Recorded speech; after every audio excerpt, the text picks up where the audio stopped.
KPM.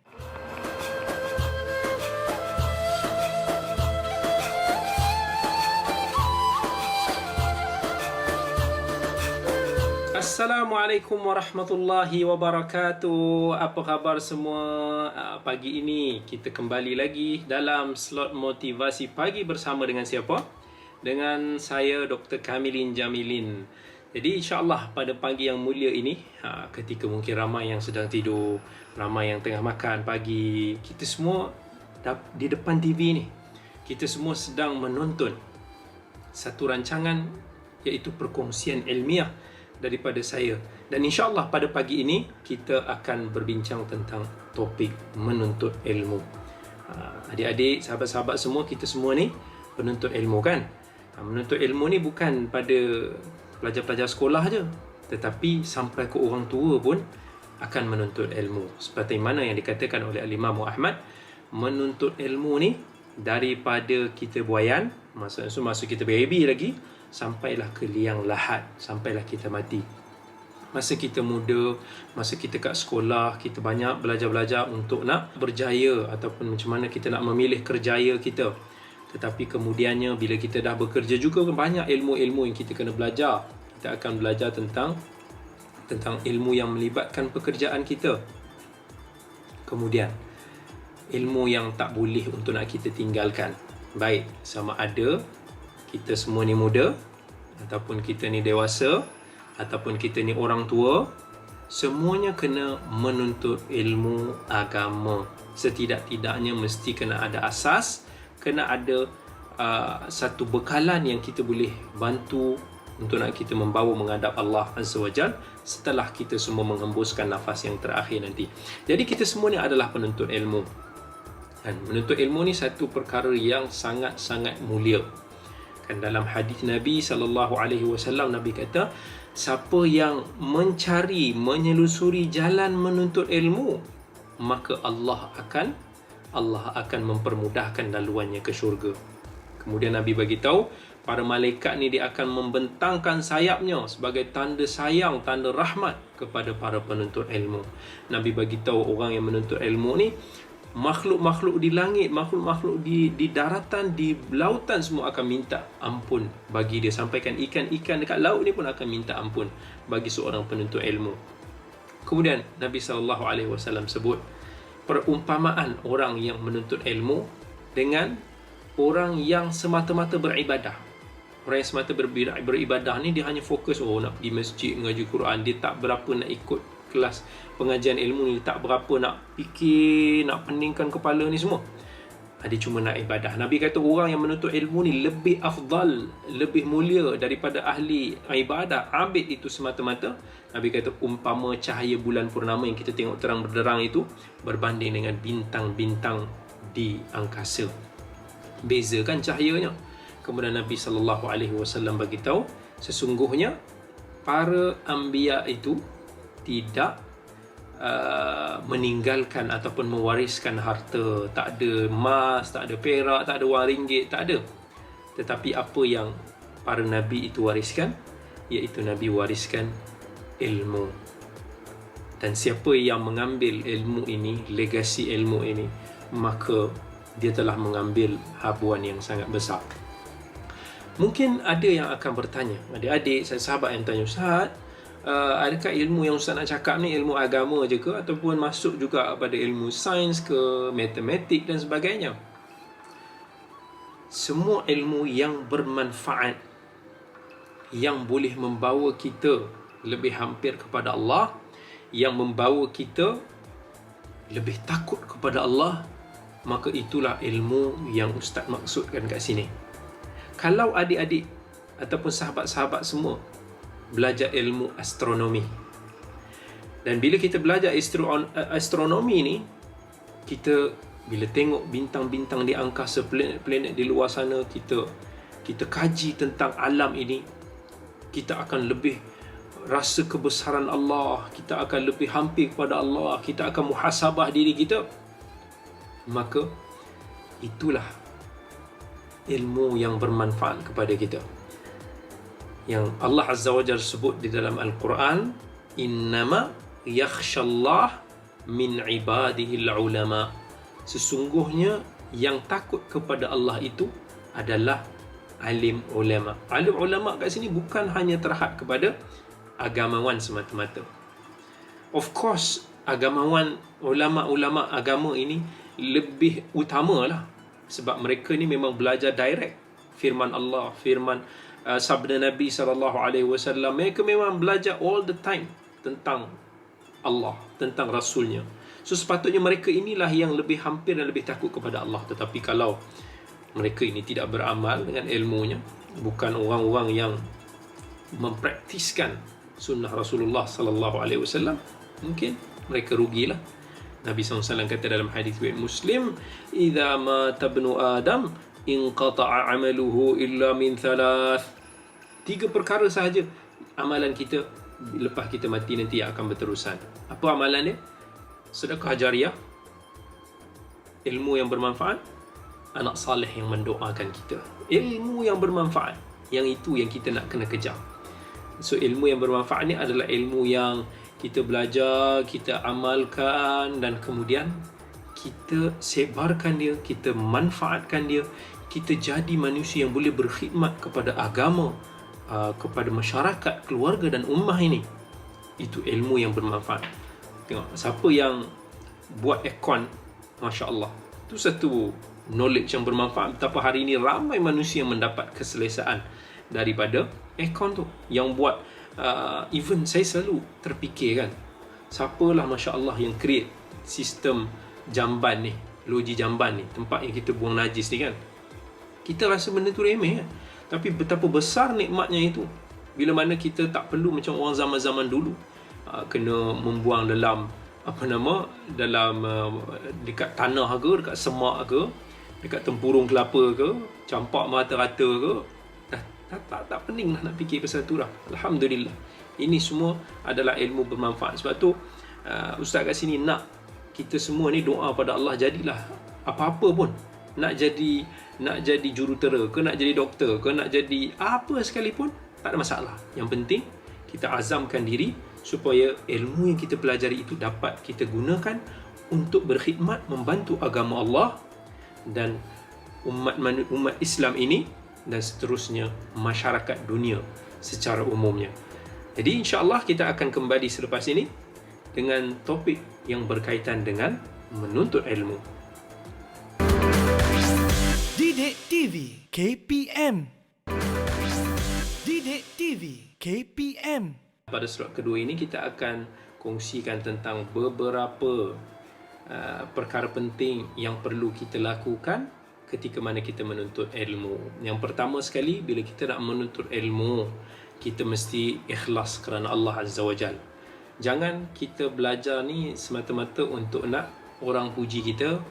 Jangan kita belajar ilmu ni semata-mata untuk nak mendapatkan populariti, ataupun kita nak remeh-remehkan orang lain, ataupun kita nak bangga-bangga diri. Itu semua bukan adab kita menuntut ilmu. Dan Al-Imam Syafi'i rahmatullahi alaih sendiri pun bagi tahu kepada kita, menuntut ilmu ni antara ibadah yang paling mulia. Sebab tu jangan kita asingkan, kita anggap macam ilmu ni bukan ibadah. Jadi bila benda tu ibadah, kita kena buat kerana Allah. Wa ma umiru illa liya'budullaha mukhlishina lahuddin. Itulah yang Allah perintahkan kepada kita. Bila kita beribadah menyembah Allah, kita kena lakukan dengan penuh ikhlas kerana ganjaran daripada Allah. Pahala Allah itu maha besar. Kita mengharapkan semoga kita akan selamat daripada azab kubur dan kita akan mendapat syurga Allah. Kemudian bila kita nak belajar menuntut ilmu ni, kita jangan lupa menuntut ilmu ni tidak semudah yang disangka. Macam mana keadaan kita sekalipun, macam mana selesa sekalipun kita rasa, menuntut ilmu ni tak pernah mudah. Nak belajar ni adik-adik ingat senang ke? Adik-adik tengok nak buat periksa kan? Senang ke? Nak UPSR ke, PT3 ke, SPM, universiti ke, sampai apa peringkat sekalipun, menuntut ilmu tak pernah mudah. Kita kena berjuang, kita kena struggle. Bak kata Yahya bin Abi Kathir daripada ayahnya, la yunalul ilm birahatil jism ilmu itu tidak akan diperolehi dengan tubuh yang rehat-rehat, yang relax-relax, manja-manja ni. No way lah kita nak belajar. Jangan ingat bila kita nak belajar, nak jadi orang pandai ni, kita boleh baring je sambil makan roti, kita enjoy, tak dengar cakap guru kita, kita tak buat tugasan kita tak usaha, tak sakit-sakit kepala untuk nak belajar. Jangan ingat kita akan dapat ilmu kalau kita tak bersungguh-sungguh. Kita tengok para ulama Islam dulu, macam mana mereka ini struggle menuntut ilmu. Banyaklah kalau kata saya nak kongsikan tentang kisah para ulama dulu dalam menuntut ilmu. Bayangkan kita hari ni menuntut ilmu senang tau. Online lagi, online. Depan mata je. Itu pun lambat, itu pun tak responsif, itu pun tak boleh nak grab.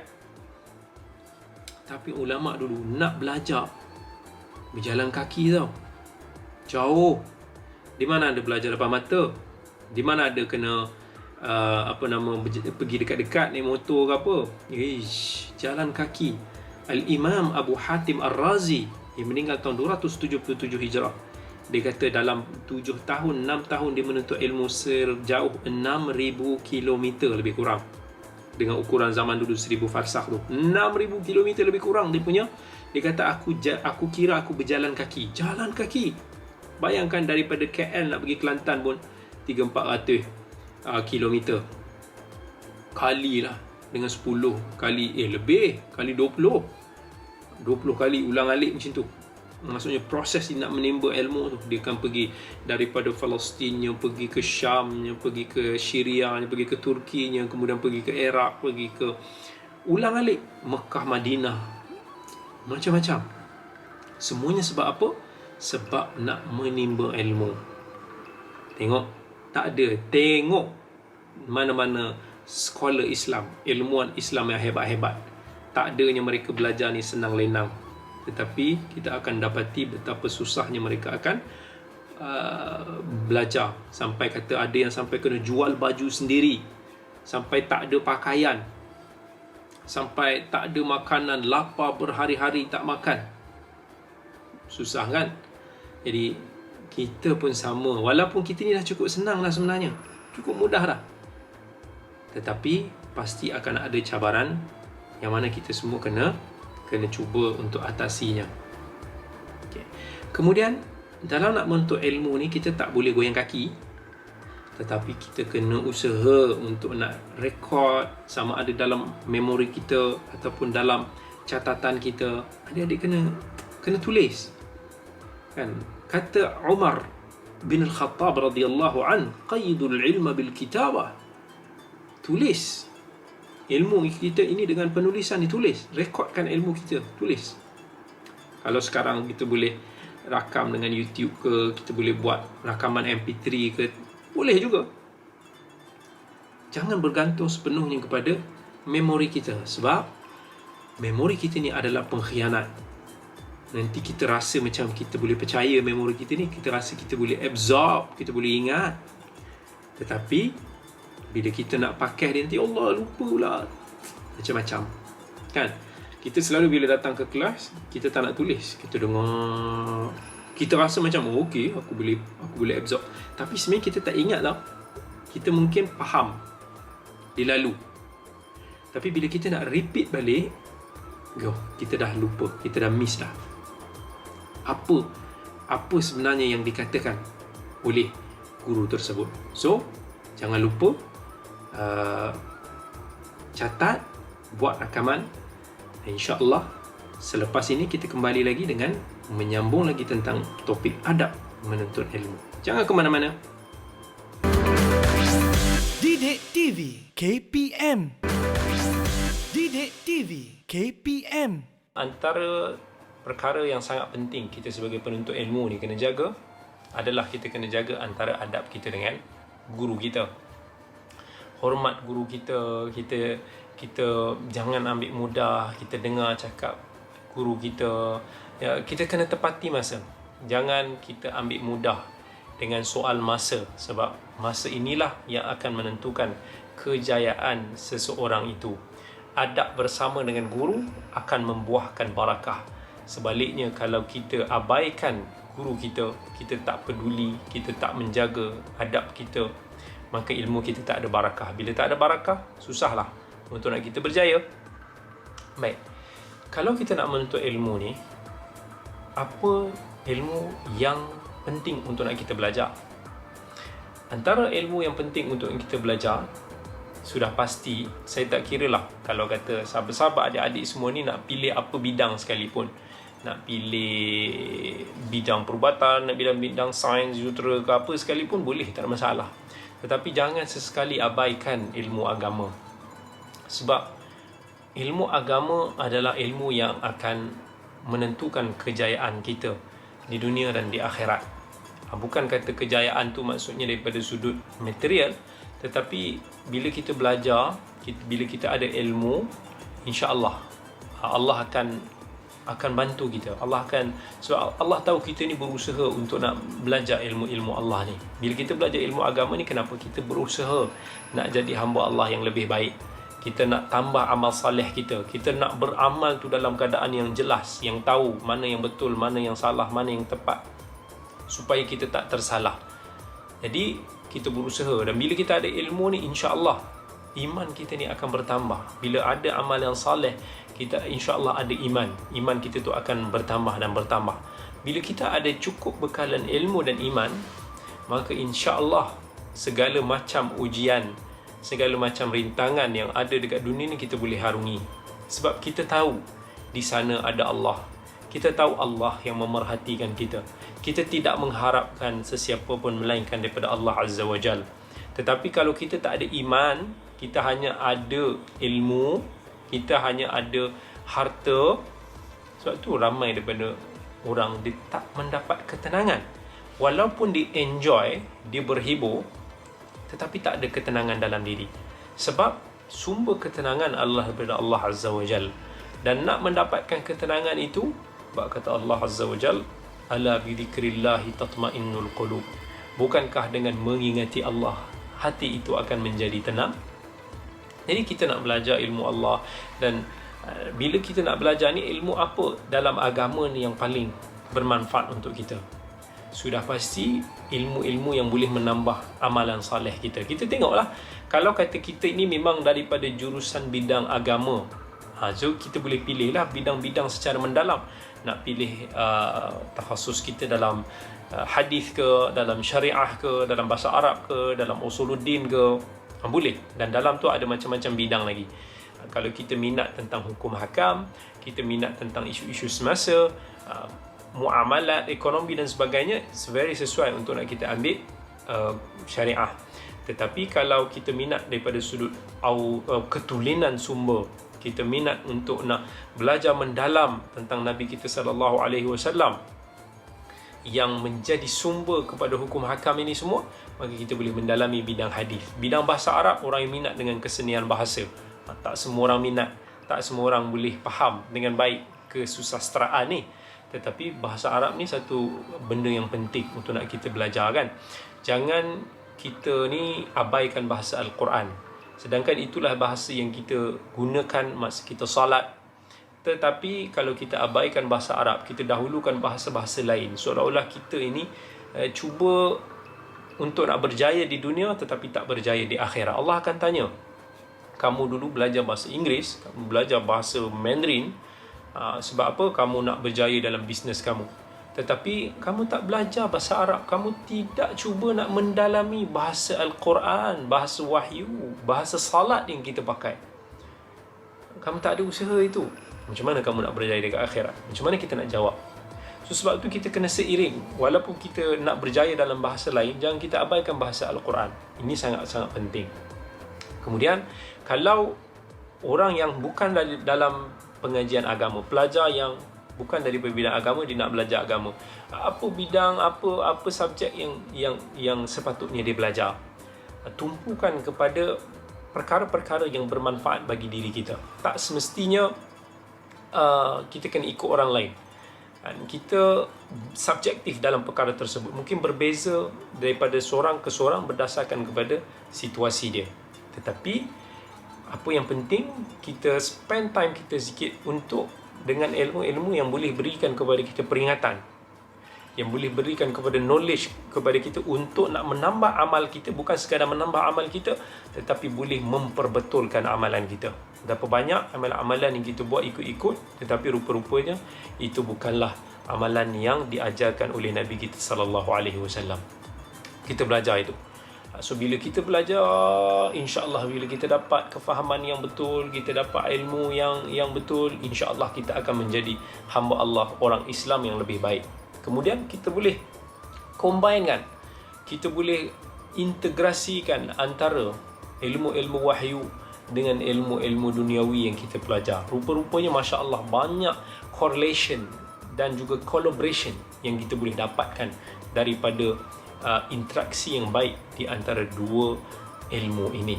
So ilmu-ilmu ini semua adalah penting untuk nak kita berjaya di dunia dan di akhirat. Jangan kata saya nak jadi orang yang macam Albert Einstein. Tak, kita kena jadi seorang ilmuwan Islam bukan hanya daripada sudut ilmu itu semata-mata, tapi daripada sudut khidmat kita kepada agama. Adakah nanti bila kita nak jadi doktor, umpamanya kita hanya sekadar nak makan gaji, kita nak dapat gaji, nak hidup macam biasa, balik tidur, pergi kerja, balik tidur, jumpa pesakit semua, ataupun sebenarnya kita memang ada niat untuk nak buat sesuatu dengan knowledge yang kita ada, dengan kepakaran yang kita ada ni, kita macam mana kita nak berkhidmat kepada agama dan ummah. Itu benda yang kita kena fikir. Jangan tak ada langsung, tak kira dalam bidang apa sekalipun, fikirkan dengan bidang kita itu apa yang kita boleh buat untuk ummah. Kalau kita ni penebar roti canai yang hebat, gunakan kepakaran penebar roti canai itu untuk nak buat sesuatu untuk agama dan umat ni. Dengan skill kita, dengan apa yang kita ada, boleh, semua orang boleh menyumbang kepada agama. So nak menyumbang kepada agama ni tak terhad kepada duit semata-mata, tetapi boleh kepada ilmu, kepakaran kita, dan juga kepada servis kita, khidmat kita, tenaga kudrat kita. Yang penting insya-Allah kita doa kepada Allah, semoga Allah kurniakan kita ilmu yang bermanfaat, sebab tak semua ilmu yang bermanfaat. Ada ilmu yang tidak memberi manfaat kepada kita di akhirat, kita minta Allah berikan kita ilmu yang bermanfaat di dunia dan di akhirat. Dan kemudian kita minta semoga ilmu yang kita dapat, yang kita pelajari itu boleh memberi manfaat kepada kita. Of course, dengan amal yang saleh dan juga keikhlasan insya-Allah. Jadi Ustaz doakan semoga kita semua berjaya dan mendapat ilmu yang baik, dan kita semua tetap berterusan akan menjadi penuntut ilmu insya-Allah. Sampai bertemu lagi kita dalam episod yang akan datang. Itu sahaja pada pagi ini. Assalamualaikum warahmatullahi wabarakatuh.